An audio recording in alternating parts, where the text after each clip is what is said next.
These start as simple white beans. What turns them into bistro beans is how they're finished. Hi friends, I'm Marty.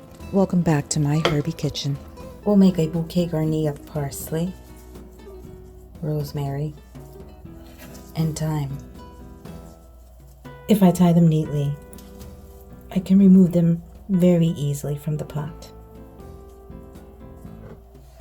I start out with beans that pre-soaked in salted water the night before. Add the bouquet garni, my 2 bay leaves. These are slow-cooked white beans, simple, comforting, and quietly elegant. The kind of dish you'd expect at a small bistro but made at home.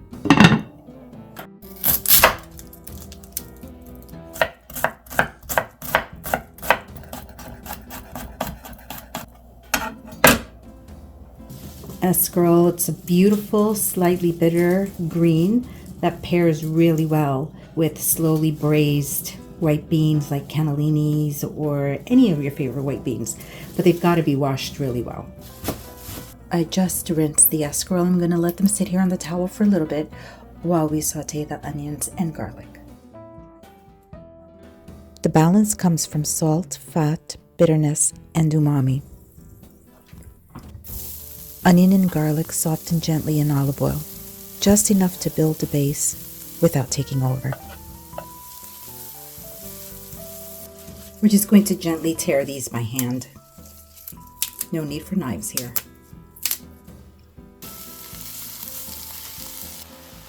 The escarole will soften right into the beans, adding a gentle bitterness and structure without overpowering them. It's a step above your everyday bean. Salt to help them cook down a little bit.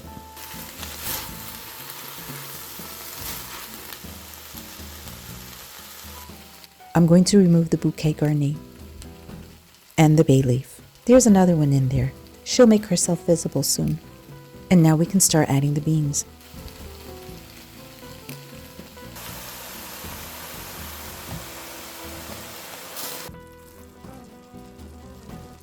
Just a tiny bit of reserved bean liquid.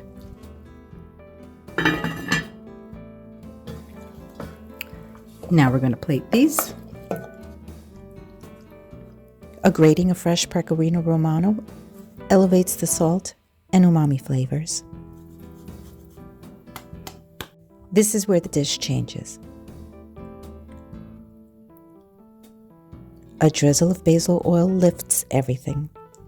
It's what turns everyday beans into bistro beans. Simple food like this doesn't need much. Just good ingredients treated with care. Thanks for cooking with me. I'll see you at the next table.